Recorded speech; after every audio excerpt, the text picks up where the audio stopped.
Selamat datang di dunia yang tak terlihat. Di balik suara sunyi ada rahasia yang belum terungkap. Di channel A Praduga kita menyusuri lorong gelap, kisah-kisah mistis, legenda kelam, dan mitos yang hidup hingga kini. Siapkan diri kalian. Sebelum lanjut, kalian like, share, komen, dan juga subscribe. Bungkal angin sore menyapa tenang ketika Ardina menjejakkan kakinya kembali ke tanah kelahirannya, Desa Bungkal, sebuah desa terpencil yang dikelilingi rimba lebat di pedalaman Kalimantan Timur. Jalan menuju desa itu hanya bisa diakses dengan perahu kecil menyusuri sungai, dilanjutkan dengan mobil tua yang menyusuri jalan tanah berdebu dan licin. Jika hujan, Ardina, seorang bidan muda berusia 26 tahun, baru saja menyelesaikan program pendidikannya di kota. Ia menerima tugas penempatan sebagai tenaga kesehatan desa melalui program pemerintah. Meski awalnya ragu, ia merasa terpanggil untuk kembali ke desa kelahiran ibunya, tempat yang dulu sering ia kunjungi semasa kecil. Namun kini, Desa Bungkal bukan lagi seperti yang ia ingat. Rumah-rumah kayu di sepanjang jalan utama tampak kusam dan lepuk. Jendela-jendela selalu tertutup rapat. Bahkan di siang hari, warga yang ia temui di jalan menyapanya singkat, tapi pandangan mereka seolah memancarkan rasa takut yang tak terjelaskan. Bahkan anak-anak pun bermain tanpa suara. Bu Biden dari kota, sapa kepala dusun Parano, lelaki paruh baya yang membawanya ke rumah dinas kecil di ujung desa. Rumah itu berdinding papan, beratapkan seng karatan yang sudah mulai dimakan rayap, tapi letaknya cukup strategis, hanya beberapa meter dari posyandu dan rumah kepala dusun. Sebelumnya rumah ini kosong, tanya Ardina. Pak Rano mengangguk pelan, nadanya seperti ragu. Sudah hampir setahun kosong, terakhir ditempati Bu Yani, bidan sebelumnya. Tapi beliau pulang mendadak ke kota. Katanya sakit, nggak pernah kembali lagi. Ardina mengernyit. Kenapa? Pak Rano tak menjawab. Matanya menatap ke atap rumah itu sejenak, sebelum berkata lirih, kalau malam jangan keluar, ya Bu. Terutama kalau dengar suara aneh. Kadang ada suara bayi nangis. Tapi itu bukan bayi. Ardina tertawa kecil, mencoba mencairkan suasana. Suara bayi, Pak, mungkin kucing kawin. Namun tawa itu hanya ditanggapi Pak Rano dengan ekspresi datar. Di sini, bayi nangis malam-malam bukan pertanda baik. Itu berarti dia sedang dicari oleh sesuatu. Ardina mulai merasa tak nyaman. Malam itu, usai membereskan koper dan merapikan alat-alat medisnya, Ardina berusaha tidur lebih awal. Listrik hanya menyala hingga pukul 10 malam. Setelah itu, seluruh desa tenggelam dalam gelap gulita yang hanya ditemani suara jangkrik dan angin menerpa pepohonan. Sekitar pukul 12 malam, Ardina terbangun oleh suara aneh. Awalnya samar, seperti sesuatu menggesek-gesek kayu di atas genteng. Ia mengira itu mungkin ranting jatuh atau hewan kecil seperti musang. Tapi suara itu makin jelas, seperti cakaran kasar yang berulang-ulang. Krak, krak, krak. Ardina duduk. Ia mencoba mengabaikannya dan menutup telinga dengan bantal. Tapi tiba-tiba suara tangisan bayi terdengar nyaring dan memilukan. Waah, waah, jantungnya berdegup kencang. Tak mungkin itu suara bayi. Desa Bungkal tidak punya bayi yang baru lahir. Setidaknya, belum sejak ia datang. Suara itu terdengar begitu dekat, seolah berasal dari atap rumah atau langit-langit kamarnya. Dengan langkah pelan dan senter di tangan, Ardina membuka pintu kamarnya. Lorong rumah gelap. Angin sejuk bertiup dari celah papan. Tangisan itu berhenti mendadak, tergantikan oleh suara seperti napas berat rengah. Tidak wajar, Ia berjalan menuju dapur, lalu berhenti di bawah loteng rumah. Matanya menatap ke atas. Sesuatu sedang bergerak di atas plafon. Sejenak, suara itu berhenti. Keheningan menyelimuti seluruh ruangan. Kemudian, duk, duk, duk, sesuatu mungkin makhluk berjalan perlahan-lahan di atas plafon, menimbulkan suara dentuman kecil, seolah menekan atap kayu yang rapuh. Ardina menguatkan hati dan membuka pintu depan. Tak ada siapa-siapa di luar, tapi angin terasa dingin, seperti ada yang berhembus melewati tulang. Ia mendongak samar-samar di atas atap. Ia melihat bayangan melayang seperti kepala manusia dengan rambut panjang tergerai dan seberkas cahaya merah dari matanya. Namun, saat ia berkedip, bayangan itu menghilang. Pagi harinya, Ardina terbangun dengan perasaan aneh. Di sekitar pintu depan, ia menemukan cairan seperti lendir kental mengering. Warnanya kehijauan. Di halaman, seekor ayam tetangga tergeletak mati. Lehernya robek, namun tak ada bekas darah di tanah. Saat Ardina berjalan ke balai desa, seorang nenek tua menatapnya sambil berbisik lirih. Dia sudah datang malam itu. Kuyang, suka yang muda, dan berdarah bersih. Ardina menahan napas. Dadanya sesak. Untuk pertama kalinya dalam hidupnya, sebagai bidan ia merasa bahwa ilmu medis mungkin tak cukup menghadapi apa yang akan datang. Dalam hanya 3 hari, sejak Ardina menempati rumah dinasnya di desa Bungkal.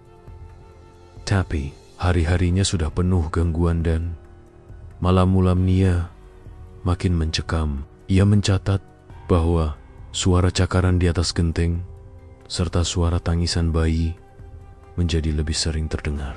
Selalu di antara pukul 12 hingga 3 dini hari, Ardina mencoba bersikap profesional. Ia terus membuka layanan kesehatan secara sederhana. Di balai desa, suatu pagi, seorang pria muda bernama Bayu datang panik sambil menggandeng istrinya yang sedang hamil besar. "Tolong, Bu Bidan, istri saya, Siti, pecah ketuban, tapi kami tinggal jauh di tepi hutan. Tolong ikut kami sekarang." Cuk, tanpa pikir panjang, Ardina membawa peralatan darurat dan mengikuti Bayu ke rumahnya yang terletak di ujung desa, dekat jalur masuk ke hutan rimba Bungkal. Rumah mereka kecil, berdinding kayu tua, tanpa listrik, hanya pelita sebagai penerangan. Sesampainya di sana, Siti sudah dalam kontraksi hebat. Dengan bantuan lampu senter dan pelita minyak, Ardina melakukan proses persalinan dengan cepat. Sekitar 1 jam kemudian, tangis bayi laki-laki yang nyaring menggema di ruang sempit itu. Alhamdulillah, bayi sehat 2,9 kilogram, ujar Ardina sambil mengelap tubuh mungil si bayi. Namun Ardina langsung merasa ada yang tidak wajar. Darah nifas Siti terus mengalir deras, lebih banyak dari biasanya. Wajahnya pucat dan tubuhnya gemetar hebat. Ardina menyadari tekanan darahnya menurun. Ia melakukan penanganan sebaik mungkin, tapi ada perasaan aneh mengusik pikirannya. Bau darah begitu menyengat, bahkan terlalu menyengat. Bukan seperti darah biasa. Ada campuran bau amis dan amis busuk yang menusuk. "Bu, ada suara," bisik Bayu tiba-tiba. Matanya melotot ke jendela dapur yang hanya ditutup kain lusuh. Ardina menoleh dan mendengar. Wah, tangisan bayi. Tapi suara itu bukan dari dalam rumah.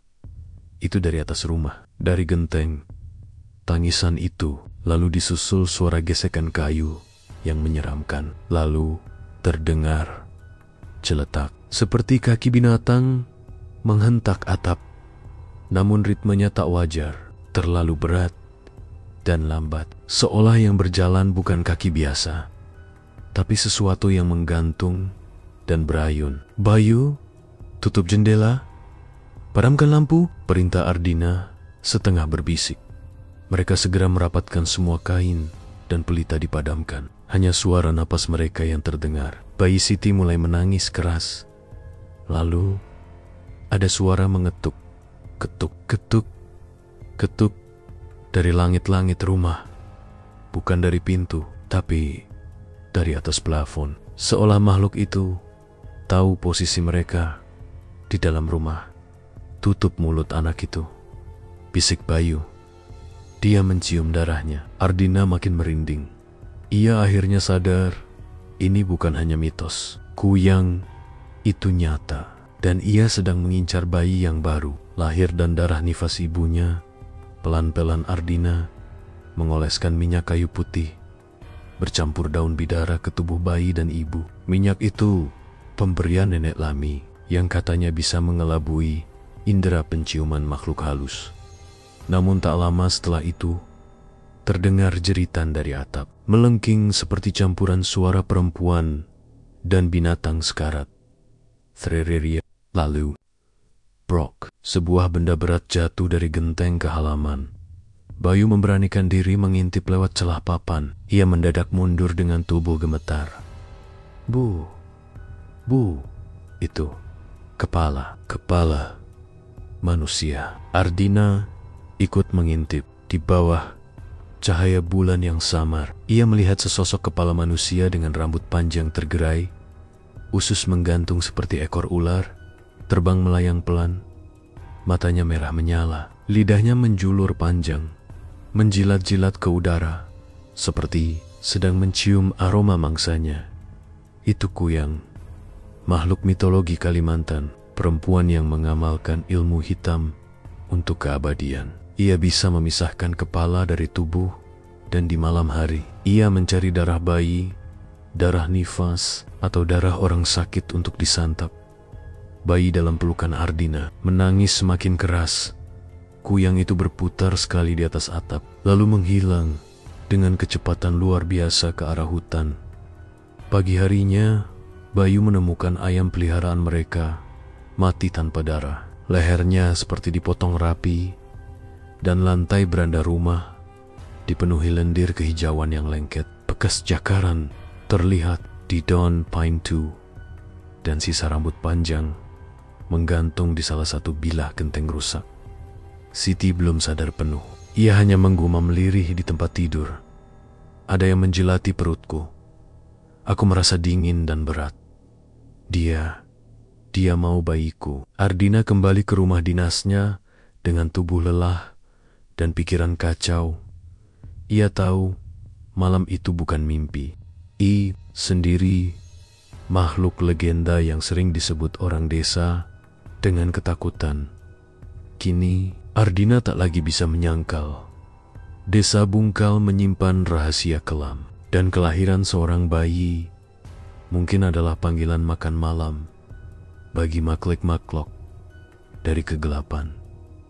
Jejak darah di pagi hari mentari pagi belum sepenuhnya terbit ketika Ardina kembali ke rumah dinasnya. Angin masih dingin dan kabut tipis menyelimuti jalan tanah desa Bungkal. Sepanjang perjalanan dari rumah Bayu, perasaannya seperti diselimuti sesuatu yang tak terlihat dingin, gelap, dan berat. Bukan sekadar karena lelah usai membantu persalinan, tapi karena penglihatan malam itu masih membekas kuat di benaknya.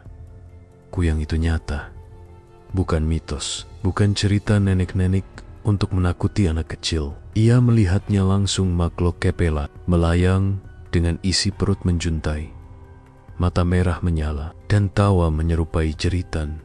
Sesampainya di rumah dinas, Ardina disambut dengan pemandangan yang membuatnya tercekat. Daun pintu rumah terbuka sedikit, meski semalam ia yakin sudah menguncinya. Saat mendorong pintu itu, ia melihat sesuatu yang membuat bulu kuduknya meremang. Jejak darah tepat di ambang pintu. Bercak darah mengering, membentuk jejak melingkar kecil, seperti telapak tapi bukan telapak tangan atau kaki manusia. Seperti bekas sesuatu yang berlendir, menyeret tubuh di lantai dengan bentuk tak beraturan. Lendir kehijauan mengering, bercampur darah, membentuk jalur menuju ruang tamu. Dengan senter dan langkah hati-hati, Ardina memeriksa seluruh rumah. Tidak ada tanda perampokan, tidak ada barang hilang, tapi bau amis menusuk hidung, dan dinding kayu di dekat jendela menunjukkan bekas cakaran panjang, seolah ada sesuatu yang berusaha masuk paksa. Don dilang lenggit-langgit. Ruang tamu yang melihat sesuatu tergantung. Segumpal rambut panjang yang menempel di papan. Ardina langsung mundur, menahan napas. Ia teringat pada makhluk itu. Rambutnya yang panjang seperti belitan ular, menjuntai liar saat ia terbang. Ia segera ke kamar mandi dan memercikan air wudhu. Meski tak begitu religius, hari itu ia merasa hanya dengan doa dan perlindungan ilahi ia bisa bertahan.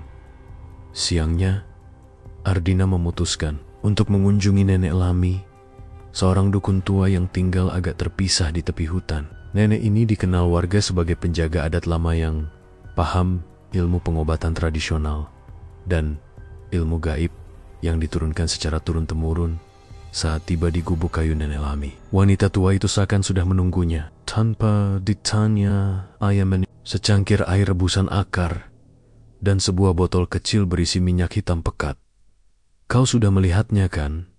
Kuyang itu. Dia bukan satu, tapi yang kau lihat tadi malam. Dia yang tertua. Dia kelaparan. Ardina mengangguk pelan. Matanya menahan rasa takut yang kini tak bisa lagi ia tutupi. Kuyang bukan hanya roh. Mereka masih manusia, tapi jiwanya ditukar dengan ilmu. Mereka bersembunyi di siang hari. Tubuhnya disembunyikan. Kepalanya melayang, mencari darah di malam hari. Bayi baru lahir, darah nifas, darah sakit. Bahkan air ketuban itu sajian bagi mereka. Nenek Lami menyuruh Ardina untuk menyimpan minyak pelindung di sekeliling rumah dan setiap pasiennya yang baru melahirkan. Ia juga memberikan rajah mantra yang harus ditempelkan di ambang pintu dan jendela. Tapi ingat, Bu Bidan, kuyang hanya bisa mendekat kalau ada celah. Jika jendela terbuka, pintu tak terkunci, atau hati seseorang ragu dan ketakutan, disitulah mereka masuk. Ardina mulai menyadari bahwa perannya sebagai bidan di desa ini bukan hanya menyambut kelahiran kehidupan, tapi juga melindungi kehidupan itu dari kegelapan yang mengintai. Malam ketiga, setelah persalinan Siti, Ardina tidur dengan pelita menyala, minyak pelindung di setiap sudut rumah, dan doa-doa menggantung di dinding. Tapi sekitar pukul 1 dini hari, ketukan itu datang lagi. Ketuk-ketuk, ketuk, tapi bukan di atap. Kali ini, dari bawah kolong rumah. Rumah dinas Ardina adalah rumah panggung. Ia tahu suara itu berasal dari bawah lantai kamarnya. Sesuatu sedang menggaruk dasar lantai kayu. Dan tiba-tiba, waah, waah, waah, tangisan bayi kembali terdengar, tapi lebih serak. Seperti tangisan palsu dari mulut makhluk yang mencoba meniru. Tangisan itu berubah menjadi cekikikan, lalu menjadi suara berat seperti binatang buas. Ardina duduk dengan tubuh gemetar, pelita bergetar hebat, seolah api takut untuk menyala sempurna. Di luar jendela, bayangan kepala dengan mata merah menatapnya dari sela lubang ventilasi. Seketika itu, seluruh rumah terasa membeku. Ardina meraih botol minyak, membuka jendela, dan melemparkannya ke arah bayangan itu. Terdengar jeritan, SSSR, RRAKKK, ha ha ha ha. Lalu bau gosong memenuhi udara, dan makhluk itu menghilang ke arah hutan, meninggalkan bekas lendir berasap di tanah. Keesokan paginya, warga desa mendatangi rumah Ardina. Mereka sudah mencium aroma gosong dari kejauhan. Salah satu warga membawa kabar aneh. Semalam, kami temukan kepala kambing mati di sungai. Tapi isinya bukan usus kambing. Isinya seperti rambut manusia. Ardina memandang lurus ke depan. Ia tahu kuyang belum menyerah. Dan malam-malam berikutnya, bisa jauh lebih mengerikan. Sejak malam, makhluk itu menampakkan diri dari ventilasi rumah Ardina. Seluruh warga desa Bungkal seperti hidup dalam ketegangan tiada akhir. Kabar menjeni, makhluk kepala melayang mulai beredar dayam-dayam dari mulut ke mulut. Meskipun para tetua desa berusaha menutupinya dengan menyebutnya uji keimanan. Namun malam itu tidak ada lagi yang bisa menyembunyikan kenyataan. Karina, darah akan mengalir dan teror itu akan berubah menjadi nyata. Persiapan malam terakhir Ardina dengan wajah yang makin pucat dan mata lelah karena kurang tidur, duduk bersama Nenek Lami di depan tungku api kecil. Di hadapannya terbentang gulungan daun lontar dengan aksara kuno dan jimat berbentuk segitiga yang dibalurkan darah ayam hitam. Kuyang itu belum kenyang, kata Nenek Lami sambil mengaduk ramuan hitam kental. Ia sudah mencium darah bayi Siti dan sekarang ia akan datang untuk mengambilnya dengan cara apapun. Tapi aku sudah mengoles minyak, membaca doa, dan menutup semua celah, jawab Ardina gemetar. Perlindungan hanya bisa menunda, tapi jika dia sudah sangat lapar, satu-satunya cara adalah mengusirnya secara paksa. Mereka memutuskan malam itu akan menjadi malam penentuan. Ardina akan menjaga langsung rumah Siti yang kini masih lemah setelah melahirkan. Bayi mereka yang baru berusia beberapa hari menjadi incaran utama Kuyang. Ardina membawa perlengkapan, minyak pelindung garam dan lada hitam. Parang tua berukir doa kemenyan dan bara arang, sebuah cermin besar yang katanya bisa memperlihatkan wujud asli Kuyangnya, ditemani Bayu, suami Siti, dan dua pemuda desa lainnya. Rumah Siti dikunci rapat, jendela ditutup kain tebal, dan bayi mereka dibaringkan di atas kasur kecil. Di tengah lingkaran garam dan daun bidara tengah malam berdarah pukul 01,12 dini hari, angin mendadak berhenti. Tidak ada suara jangkrik. Boken anjing-anjing desa yang biasanya menggonggong mendadak bisu. Hening, terlalu hening. Kemudian terdengar suara Wa'a'ah, wa'a'ah, tangisan bayi itu lagi.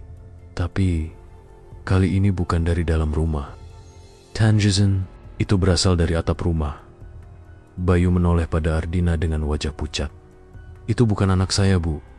Itu dia, Brak. Genteng di atas dapur runtuh dan sosok mengerikan menyelinap masuk. Kepala perempuan melayang dengan rambut panjang, menjuntai seperti belalai, ular, usus dan organ dalam menggantung seperti tali berayun di udara. Matanya merah membara dan mulutnya menganga, mengeluarkan suara geraman rendah seperti suara babi hutan. Kuyang itu menyeringai. Bayu berteriak dan menghunus parang. Ia mengayunkan senjata ke arah kepala mengerikan itu. Tapi Kuyang menghindar. Dengan gerakan melayang yang tak masuk akal, ia melesat ke langit-langit, lalu berputar cepat seperti angin topan. Benda-benda di dapur beterbangan dan api pelita padam seketika. Ardina segera menyalakan bara arang dan menaburkan lada hitam ke udara. Kuyang itu mendadak berteriak melengking dan berusaha menembus ruangan tempat bayi berada. Tapi sebelum bisa menyentuh kasur, ia terpental oleh lingkaran garam. "Kau tak bisa masuk, iblis!" teriak Ardina. Tapi Kuyang tak berhenti. Ia kembali menyerang, menyundul kaca jendela hingga pecah. Rambutnya berusaha meraih bayi melalui celah. Namun, Bayu menebasnya. Rambut itu berdarah, menghitam dan meleleh, seperti terbakar. Ardina segera mengambil cermin besar dan mengarahkannya ke Kuyang. Begitu pantulan dirinya terlihat di cermin, wujud Kuyang berubah menjadi seorang wanita tua desa yang selama ini dikenal sebagai Mak Ijah Tetua, pengurus upacara adat. "Mak Ijah," desis Ardina. "Itu tubuhnya, tapi jiwanya sudah bukan manusia," jawab Nenek Lami yang tiba-tiba datang, entah dari mana. Dengan suara gemetar, Nenek Lami melantunkan mantra kuno Dayak. Manang bayang mati, manang roh hilang boleh ke asal. Lebur dengan tanah, lebur, lebur. Ardina menyiram tubuh Kuyang dengan minyak hitam panas dari botol yang diberikan Nenek Lami. Sesreki, makhluk itu berteriak, menggeliat seperti cacing terkena garam. Tubuhnya terbakar dari dalam. Kulit kepalanya mengelupas dan ususnya meletus seperti tali plastik terbakar. Ia mencoba lari, tapi tubuhnya tak bisa menembus jendela. Kau sudah ditolak oleh langit dan bumi, teriak Nenek Lami. Kini engkau tak bisa kembali ke tubuhmu. Dengan suara ledakan kecil, Kuyang itu meledak menjadi abu hitam dan serpihan lendir yang langsung menguap ke udara pagi yang berwarna abu-abu pagi itu. Langit bungkal masih muram. Warga berkumpul di rumah Siti. Mereka melihat langsung sisa pertarungan semalam. Jendela pecah, darah di lantai, dan cermin retak menjadi dua. Tubuh Maijah ditemukan tak bernyawa di hutan kecil dekat rumahnya dalam kondisi kering seperti habis, tersedot darah dan dagingnya menghitam. Tak ada tanda kekerasan, tapi wajahnya tersenyum aneh, seolah puas karena gagal. Ardina hanya diam, menatap tubuh itu dengan perasaan tak bisa dijelaskan. Satu Kuyang telah hilang, bisik Nenek Lami di sampingnya. Tapi ingat, mereka tidak pernah sendiri. Sudah 5 hari berlalu sejak malam berdarah. Itu malam ketika Kuyang melayang di atas rumah Siti, mengamuk demi darah bayi yang baru lahir, dan akhirnya terbakar oleh mantra dan minyak hitam. Warga desa Bungkal bernapas lega. Tak ada lagi suara cakaran di atap. Tak terdengar lagi tangisan bayi palsu di tengah malam. Dan tidak ada lagi ayam mati kehabisan darah dengan luka leher rapi. Maijah, perempuan yang ternyata menyimpan kutukan Kuyang, sudah dikuburkan di tanah yang jauh dari pemukiman. Sesuai anjuran Nenek Lami, tubuhnya dimakamkan tanpa kain kafan, ditaburi daun sembukan, dan dibungkus dalam anyaman rotan berduri. Tapi Ardina tahu, semua itu belum benar-benar berakhir hening. Yang palsu hari-hari berlalu lebih tenang. Namun sunyi yang menyelimuti desa terasa bukan seperti damai, melainkan seperti hening sebelum badai. Nenek Lami yang biasanya rajin meracik jamu di depan gubuknya, kini lebih banyak duduk diam. Tatapannya kosong dan mulutnya seperti berdoa terus-menerus. Dia belum sendiri, kata Nenek Lami pada Ardina suatu sore. Yang mati semalam hanya kepala, tubuhnya belum terbakar, dan tubuh itu bisa dipakai lagi.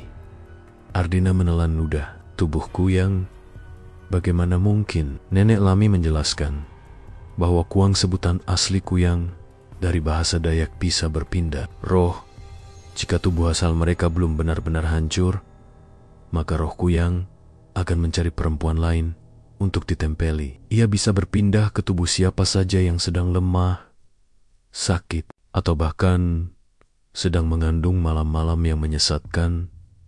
Beberapa hari kemudian, warga dikejutkan dengan kejadian aneh. Seorang ibu muda bernama Mila yang baru hamil 3 bulan ditemukan di tengah kebun dengan tubuh penuh luka cakaran dan kondisi linglung. Ia berkata bahwa semalam ada yang datang lewat mimpinya, seorang perempuan tua membawa kepala berdarah, meminta izin untuk masuk ke rahimnya. Warga mulai resah kembali. Payu yang istrinya hampir menjadi korban mendatangi rumah Ardina dengan panik. Bu Bidan, istri saya, Siti, mulai bicara aneh. Siti yang semula ceria pasca persalinan mulai menyendiri. Ia berbicara dengan bayinya dalam bahasa yang tidak dimengerti. Kadang tertawa, lalu menangis tanpa sebab. Tubuhnya dingin di malam hari, dan yang paling mengerikan, setiap malam bayinya menangis tepat pukul 2 pagi dan tak bisa ditenangkan dengan apapun kecuali dengan bisikan ibunya. Tapi suara bisikan itu bukan suara Siti. Lebih berat, lebih serak, lebih bukan manusia. Ardina pun menyadari rohku yang telah masuk ke tubuh Siti. Makhluk itu kembali, bukan dalam wujud kepala melayang, tapi menyatu dengan perempuan yang pernah ia ingkar. Ritual pemisah jiwa atas saran Nenek Lami. Dilakukan ritual pemisah jiwa, sebuah upacara kuno Dayak yang sangat jarang dilakukan, bahkan dilarang karena berisiko besar. Ritual ini dilakukan di tepi hutan, di bawah pohon beringin tua. Siti dibaringkan di atas anyaman rotan, dan tubuhnya diikat dengan benang ulat sutra merah.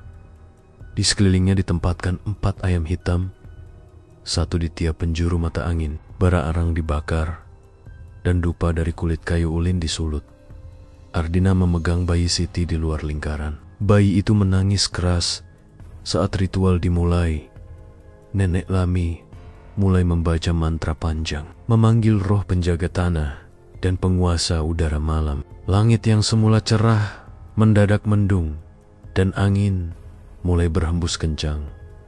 Tiba-tiba tubuh Siti menggeliat. Matanya terbuka lebar dan menatap kosong ke arah langit.